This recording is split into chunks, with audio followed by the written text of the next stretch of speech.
Have you ever felt shame over your actions? Have you been denying yourself forgiveness over a past misstep? It's time that you release the guilt and the shame and realize that you're not a bad person. You just made a mistake.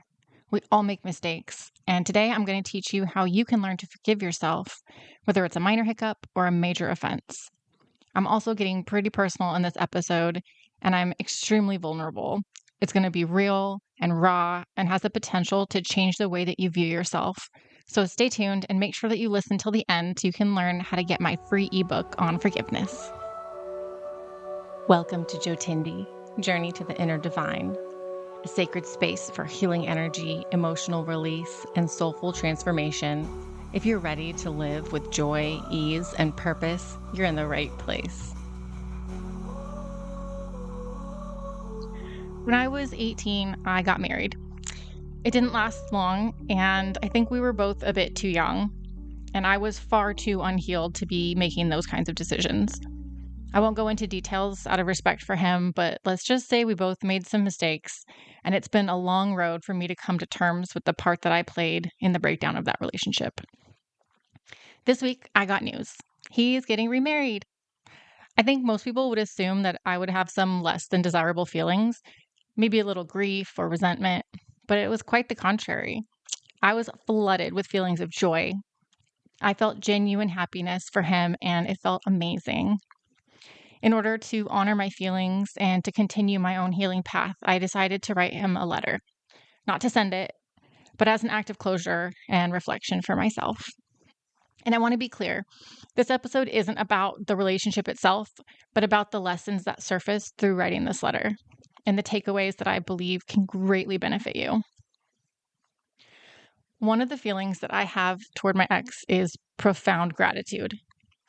I want to share a moment that saved me. So if you're triggered by talks of self-harm, I would skip ahead a few minutes. After we initially separated, he asked me to come back to his house to house sit. I was in a very dark place, and I knew that he had had a friend staying with him that had a gun. And I told him the only way that I could house sit for him is if he made sure to remove the gun from the property or hide it in a place where I would never find it. Well, I went over there, and it was just sitting out on a shelf in the closet in plain view.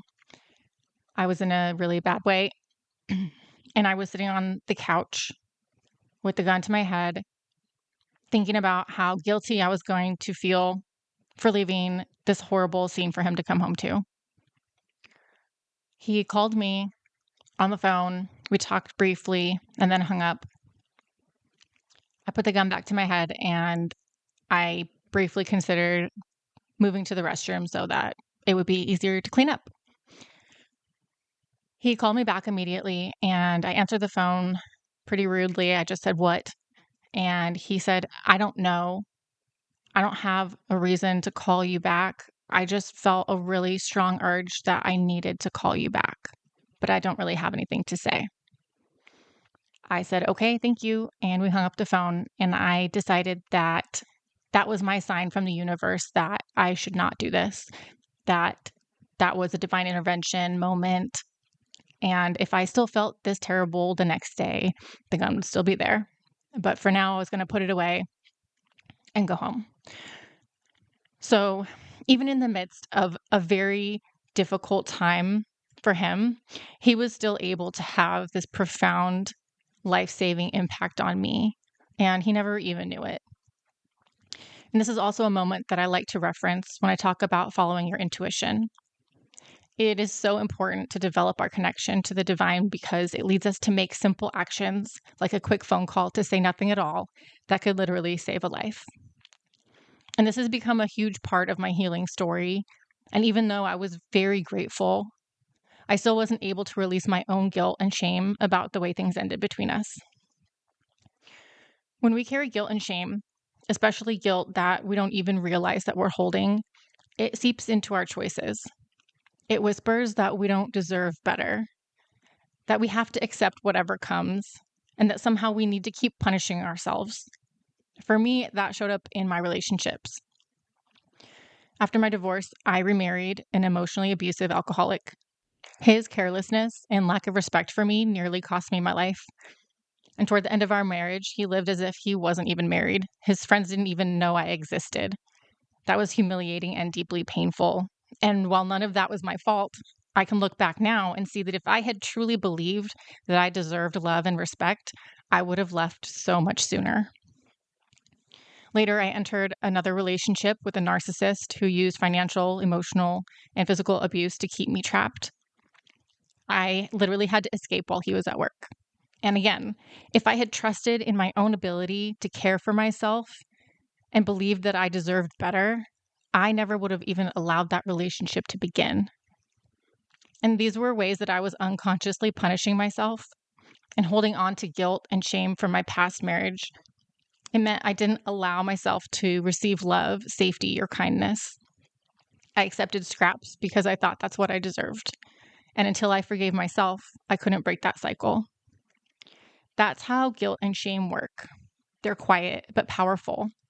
They convince us to settle, to stay small, to endure pain that isn't ours to carry. They distort our sense of worth so we accept less than what we deserve. So how does this tie into forgiveness? Well, when we have low self-esteem and low self-worth, we often let people mistreat us. We're quick to forgive others and slow or totally unable to forgive ourselves.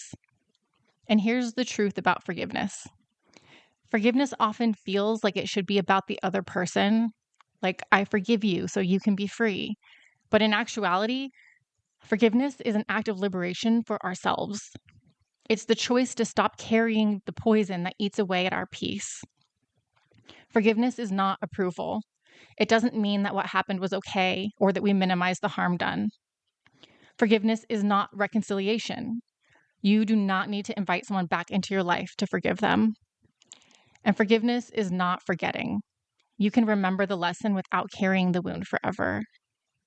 Instead, forgiveness is a release, letting go of anger and resentment and the grip of the past so that your heart can breathe again. A reclamation of energy. The resentment that we carry drains us. When we forgive, we reclaim that energy for ourselves. And it's a gift of peace. We stop handing the offender the power to live rent-free in our spirit. For me, forgiveness isn't about the person who hurt me. It's about me.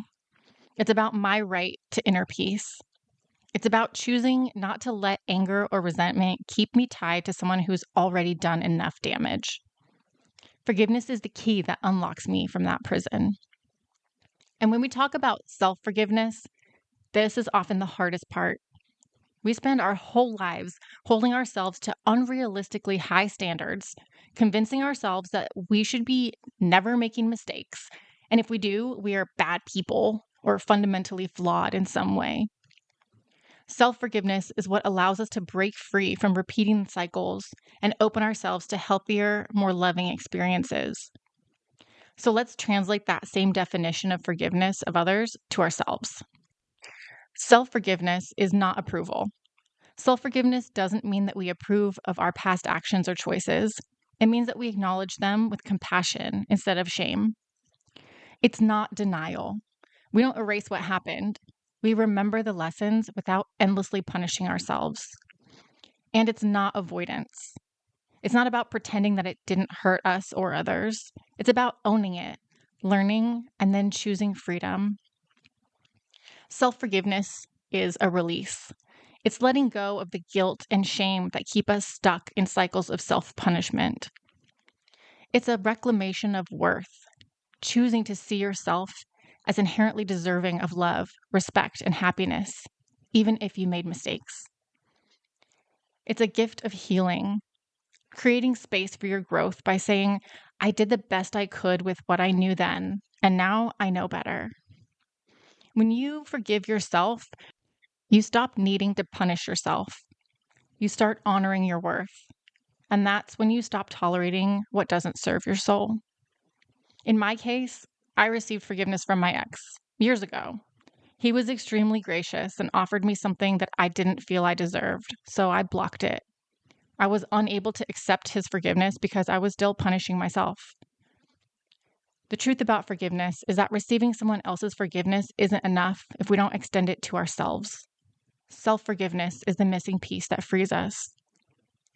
Receiving the news that he was getting remarried was what allowed me to finally accept the forgiveness and release the burden that I've carried for over 18 years. Hearing that he was able to heal enough from our relationship to move on and commit to someone new opened my eyes to the fact that I didn't need to keep carrying around this guilt and shame. I didn't need to be punished any longer. When I think about forgiving myself, it's about loosening the grip of the guilt that told me I wasn't worthy of love. It's about saying, yes, I made choices that I wish I hadn't, but those choices don't define who I am at my core. They taught me, they shaped me, and now I choose to carry wisdom, not shame. Forgiveness, when it's turned inward, is really just another word for grace. I wish I was able to come to this realization on my own a long time ago, but either way, I'm grateful. Because holding on to guilt and shame blocks you from being who you're meant to be. It blocks gifts from the universe. It blocks your joy and your peace and your freedom. Holding on to guilt is a form of self-punishment, and finally letting go of it doesn't erase the past, but transforms it. When we are able to practice self-forgiveness, it shifts the story. When we hold on to the guilt and shame, our past becomes a prison. Every time we think about it, we relive the pain and reinforce the belief that we're unworthy. But when we release those feelings, the past transforms from a source of punishment into a source of wisdom. Instead of saying, look what I did to myself, you begin saying, look what I've learned and look how strong I've become. It releases toxic cycles. Guilt and shame often keep us repeating old patterns, almost as if we're subconsciously punishing ourselves. But by letting go, we stop carrying that burden into our future relationships and choices. We reclaim our power to choose differently. And it restores self-compassion. When the shame falls away, the past stops being proof that we're broken. It becomes proof that we're human. And that's where compassion lives. Compassion is the soil where self-love grows.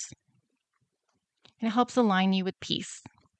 Forgiveness dissolves the energetic cords that keep you bound to old pain. Without guilt weighing you down, you can actually feel free in the present moment. And that shift in vibration is what invites in new possibilities, new relationships, new beginnings. When we hold guilt and shame, the past defines us. But when we release them, the past refines us. The story shifts. Instead of being the place where I lost myself, my past becomes the place where I found my strength, my clarity, and my deep compassion. Forgiveness is what transforms our memories from chains into stepping stones. So circling back to this myth of unworthiness, many of us believe that we don't deserve love, joy, or happiness because of the mistakes that we made or the things we did when we weren't well. Healing from this requires reclaiming our worth. And reclaiming our worth isn't something that will happen in a moment. It's a process. It's a process that we can work at to continue to grow and become better at. And it often begins with the smallest steps of remembering who you truly are underneath the pain and the conditioning. Here are some ways that you can begin. 1. Awareness of the wound. The first step is simply noticing where you've been living from unworthiness. Ask yourself, where in my life am I accepting less than I desire? Where do I silence myself? Where do I believe that I have to earn love or prove my value? Awareness brings the patterns out from the shadows. 2. Separate self-worth from mistakes. So often, guilt and shame convince us that because we made a choice, we are unworthy. But choices don't define our essence. Your worth is innate, eternal, and unchangeable. Healing begins when you start reminding yourself, what I did or went through does not change who I am. 3. Practice self-compassion. Reclaiming worth is about treating yourself with the tenderness that you may have longed for from others. When the old voice of shame arises, practice speaking back with compassion. I forgive myself. I'm learning. I deserve gentleness. 4. Rebuild trust with yourself. Worth grows stronger as you prove to yourself that you'll show up, protect yourself, and make choices aligned with love.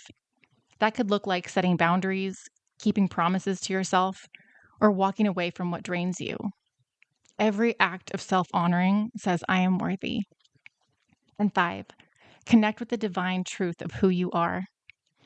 Whether through meditation, prayer, energy healing, or stillness in nature, when you quiet the outside noise, you remember your soul's essence. That essence has never been broken. It's never been unworthy. Reclaiming your worth is really about returning to that truth. The process begins with small steps of remembering and continues with daily practices of self-honoring. Each time you choose love over shame, each time you set a boundary, each time you speak kindly to yourself, you are reclaiming your worth. Here's a beautiful thing about reclaiming your self-worth and practicing self-forgiveness. You don't have to wait for someone else to forgive you before you release yourself from guilt. True healing is when you can look back at someone who hurt you or someone you hurt and wish them joy without bitterness. The ultimate measure of healing is when compassion outweighs resentment, even toward yourself. So I'd like to invite you to reflect. What shame or guilt have you been carrying that you no longer need? And I want to encourage you to consider self-forgiveness, not as an excuse for the past, but to release yourself to live fully now. And as you move forward today, I want you to keep in mind that your joy is not diminished by somebody else's journey. It's amplified when you release what no longer belongs to you. It's amplified when you're able to forgive others and yourself. You deserve love, happiness, and peace, not after you've paid enough for the past, but now.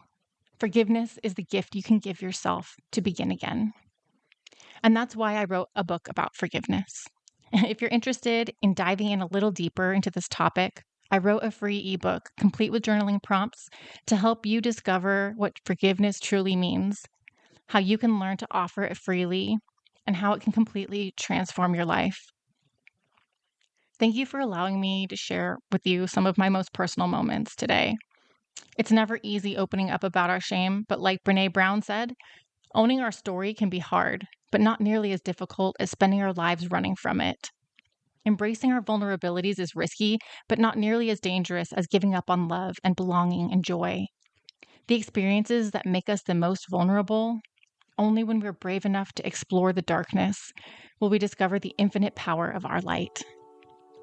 If any part of today's episode spoke to you, please consider sharing it. I would love for this powerful episode to be able to help as many people as possible. Plus, it's nice to bring others along your healing journey.